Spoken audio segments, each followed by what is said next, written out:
Homem-Aranha através do Aranhaverso chegou aos cinemas e como esse filme começa uma história que será contada em duas partes, ou seja, em dois filmes, ele nos deixa mais perguntas, mais dúvidas do que nos dá de respostas. Então eu tô aqui pra responder algumas das dúvidas que podem ter ficado aí e também pra gente já começar a especular um pouquinho do que a gente vai ver no próximo filme, no filme que vai completar essa história do Miles Morales. E aí, seus geeks, tudo certo? Eu sou o Marcos Veloso, o vídeo de hoje é pra gente responder algumas possíveis dúvidas que restaram aí, alguns dos mistérios do final de Homem-Aranha através do Aranhaverso, a sequência de Aranhaverso que acabou de chegar aos cinemas. Bom, como eu já falei, Homem-Aranha através do Aranhaverso, ele começa uma história que só vai ser resolvida em Homem-Aranha além do Aranhaverso, que é o terceiro filme do Aranhaverso aí, e que será lançado em março de 2024. Como esses dois filmes foram pensados como uma história só, o planejamento deles já começou também há um bom tempo, então não vai demorar tanto para essa nova sequência, para essa nova continuação chegar. Então a gente vai explicar um pouquinho do final, mas antes de eu começar a falar sobre isso, eu tenho que avisar que tem spoilers aqui, obviamente, e também quero pedir para vocês se inscreverem no nosso canal, curtirem esse vídeo. Também tem um recadinho que lá no Instagram, se você tá vendo esse vídeo na quarta-feira, dia que o vídeo foi postado, tem uma caixinha de perguntas lá para vocês mandarem dúvidas de Aranhaverso. Então, caso a sua dúvida não seja respondida nesse vídeo, vai lá no Insta, manda a sua dúvida para lá, que eu vou gravar um outro vídeo depois respondendo tudo. Recados dados, agora bora pro vídeo. O primeiro dos pontos que precisa de explicação aqui é pra onde o Miles foi parar no final do filme. A gente tem o Miguel O'Hara falando que o Miles ele é o bug no sistema do Aranhaverso, ele é a falha no sistema de coerência entre os universos e entre as versões de aranha que existem aí. E por que ele fala isso? Ele fala isso porque o Miles ele foi picado por uma aranha de uma outra realidade. Então o Miles ele é do mundo 1610 e ele foi picado por uma aranha do mundo 42, que é o mundo que o Miles vai parar no final do filme. E por que que o Miles vai parar neste mundo? Porque quando ele vai fugir para aquela máquina que envia as pessoas para as suas realidades, a máquina faz isso através do DNA da pessoa. Então ela escaneia esse DNA, ela escaneia o material genético da pessoa que está ali nela e manda essa pessoa para a Terra que ela encontrou escaneando o material genético. Só que quando ela vai escanear o material genético do Miles Morales, ela encontra a genética da aranha que picou ele, a aranha da Terra 42. Então por isso que o Miles foi enviado para a Terra 42 e não para a terra dele. O Miles é um problema porque em uma realidade vai ter dois Homem-Aranha, enquanto em outra realidade não vai ter nenhum. Deveria ser um para cada, ficou uma com dois e outra com nenhum. Na dele, isso causou a morte do Peter Parker, né? Enquanto na outra nunca teve um Homem-Aranha ali, né? Nunca teve ninguém pra seguir esse papel, e por isso a Terra 42 é meio caótica do jeito que a gente vê. Quem comanda ali é o quartel do Sexteto Sinistro. E aqui nesse filme, no começo do filme, quando o Spot tá falando como ele se tornou esse vilão, o que aconteceu com ele, da rosquinha e tudo mais, ele fala: essa aranha foi sugada enquanto ela tava prestes a morder um garoto. E esse garoto era o Miles Morales. No desenho dá pra gente ver, é um moleque de dread lá e tudo mais, exatamente o mesmo cabelo que o Miles estava usando ali quando ele já era o Gatuno. Então a aranha ia morder o Miles da Terra 42, ela foi pra Terra 1610 e também mordeu o Miles, só que era outro Miles Morales. Então é por isso que o Miles Morales da Terra 1610, o Miles Morales protagonista de Aranhaverso, é considerado pelo Miguel O'Hara como uma falha no sistema, algo que tem que ser apagado. E tem algumas coisas bem interessantes pra gente falar dessa Terra 42, mas eu vou fazer um vídeo só pra explicar onde o caminho do Miles, que a gente acompanha em Aranhaverso, se alterou em relação ao caminho desse Miles Gatuno aqui. Por quê?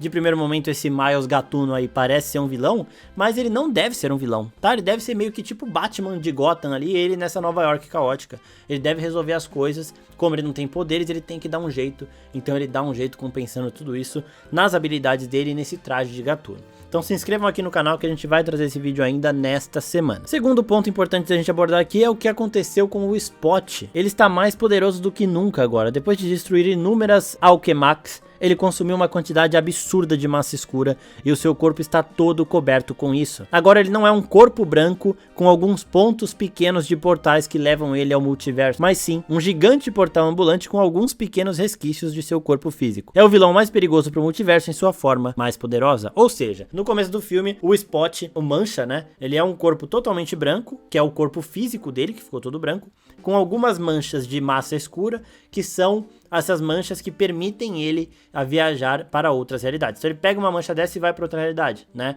Então cada pouquinho que ele pega disso, ele consegue ir para outra realidade. Só que ele tem isso num nível limitado, então isso se esgota. Só que depois que ele descobriu todas as capacidades dele, ele começou a ir em diversas alquemax, capturar diversas massas escuras, muita quantidade de massa escura, ele foi armazenando isso no corpo dele, e agora ele é basicamente um portão ambulante. Ele tem material para ir para qualquer realidade que ele quiser, a hora que ele quiser, quantas vezes ele quiser. Ou seja, ele está muito mais forte. E agora, ao invés dele ser um corpo físico branco com algumas pequenas massas escuras que permitem ele viajar ao multiverso, ele é um corpo inteiro de massa escura. Então no corpo inteiro ele tem energia e material necessário para viajar no multiverso e alguns pequenos pontinhos brancos que são os resquícios finais do corpo físico dele. Ou seja, até o momento ele é o ápice do ápice que o Spot pode se tornar. E agora a gente vai falar dos times de aranha que estão ajudando o Miles Morales, que vão ajudar e que vão persegui-lo, que vão caçá-lo. Começando pelo time do Miguel O'Hara, ele reservou ali os melhores agentes aranha que ele tem ali com ele, começando pela Mulher Aranha, que parece ser o braço direito dele. Ela com aquela moto fantástica, já tá na cola da Gwen, ela sabe que a Gwen vai tentar ajudar o Miles e ela já tá por perto. Além disso, tem o Ben Reilly, que é meio pirado da cabeça, e tem outras versões, então ele pegou os melhores agentes que ele tinha à disposição nesse Aranhaverso para caçar o Miles Morales. Enquanto isso, a Gwen montou o time com as pessoas, com as versões de aranha que ela sabe que ajudariam o Miles Morales. E eles são todos aqueles do primeiro filme e mais duas novidades, dois personagens apresentados nesta sequência. Então os personagens do primeiro filme são a Penny Parker, que é aquela do Mangaverse, né, aquela que parece um anime, o Aranha Noir, que é aquele dublado pelo Nicolas Cage que veio do passado, o Porco-Aranha, que é aquela versão Looney Tunes, e também o Peter B. Parker, que é o mentor dele, que também aparece nesse filme aqui, e agora ele tem também a filhinha dele, a Mayday Parker. Então ela também vai ser uma adição valiosa aqui, porque a gente já viu as capacidades e as habilidades dela, ela ainda pode se esgueirar de surpresa, sem ser notada, porque quando o pessoal não dá atenção pro bebê, pra criança, a criança consegue escapar e fazer tudo acontecer do jeito que ela quer. Além dele, nós temos as adições extremamente interessantes, começando pelo Punk Aranha, né? O Punk Aranha, ele é apresentado nesse filme como alguém que tem uma relação mais próxima com a Gwen. Então a primeira vez que o Miles ouve falar nele, ele fica com ciúmes, né? Ele fala, quem é esse Rob aí? Quem é esse cara? Só que conforme os dois vão se conhecendo melhor, eles vão construindo uma relação mútua de amizade, de admiração, que é muito foda, né? Então o Miles vira pro Rob uma hora, a primeira vez que o Rob tira a máscara, ele fala, pô, como é que você consegue ficar ainda mais legal sem máscara? Aí ele fala, eu sou legal o tempo todo, né? Ele é muito badass mesmo. E ele vai se identificando com o Miles toda vez que o Miles, ele enfrenta o Miguel O'Hara, né? Então o Rob, ele é contra o sistema, isso vem dos quadrinhos também. Depois a gente pode até fazer um vídeo falando dele nos quadrinhos, que é bem legal. E ele vê o Miles lutando contra o Miguel O'Hara, que simboliza esse sistema, essas regras e tudo mais. E ele vai pegando admiração pelo garoto. E nós temos um momento muito sutil que o Rob meio que age como uma espécie de mentor pro Miles em uma atitude só. Então, se vocês lembrarem bem, a primeira vez que os dois se encontram, o Miles está tentando romper um portão eletromagnético para chegar naquela máquina de multiverso da Alchemax para impedir ela de explodir. Certo? Ele tá lá com a ponta dos dedos usando toda a eletricidade venenosa que ele tem, né, para tentar abrir esse portão de energia para poder entrar. E aí o Rob chega, ele rompe o portão na hora e ele consegue fazer o que ele tem que fazer lá. E aí depois ele tá conversando com o Miles e ele fala, ó, quando você for fazer isso de novo, não usa a ponta dos dedos, usa a palma da mão que vai ser mais efetivo, vai ser mais eficaz, né? Usa a palma da mão inteira porque vai melhorar. E aí depois, quando tá tendo toda a treta lá no Aranhaverso e o Miles está preso, naquele campo de energia que é a prisão que o Miguel O'Hara usa para aprisionar os seres que ele captura aí do multiverso, o Rob aparece no meio da confusão ali, o Miles olha no olho dele e o Rob faz assim pro Miles, ó. Algumas pessoas podem ter interpretado como o Rob pedindo pro Miles se acalmar, mas não é isso. Era o Rob lembrando o Miles de usar a palma da mão. Ele faz assim, ó. E o Miles lembra disso, usa a palma da mão e consegue romper esse campo de energia. E aí ele foge, aí o Rob fala quando ele foge. Muito bem. Então, tipo assim, o Miles lembrou, fez certinho e agora deu certo. Então eles têm essa relação muito foda e esse momento é a cereja do bolo pra coroar tudo isso. E além de todos esses que a gente citou até agora, a gente tem o Pavtir Prabhakar, que é aquele Homem-Aranha indiano que ajuda o Miles e a Gwen quando eles estão caçando o Spot ali na realidade desse Pavtir. O que acontece? O Pavtir, ele ia passar por um evento canon do Homem-Aranha, que é perder um ente importante. Ele estava numa situação onde ele deveria passar por ela sozinho, que ele tinha que escolher entre salvar a namorada dele e o sogro dele. Ele escolheria um, teria que lidar com o luto do outro, como aconteceu com diversos Homem-Aranha. Perdeu o tio Ben, o Peter Parker perdeu o tio Ben, o Miles Morales perdeu o tio Aaron, a Gwen perdeu o Peter Parker dela e por aí vai. Todos os Homem-Aranha perderam alguém importante, toda Mulher-Aranha perdeu alguém importante, e isso é considerado um canon event para um Homem-Aranha. Isso tem que acontecer para um Homem-Aranha.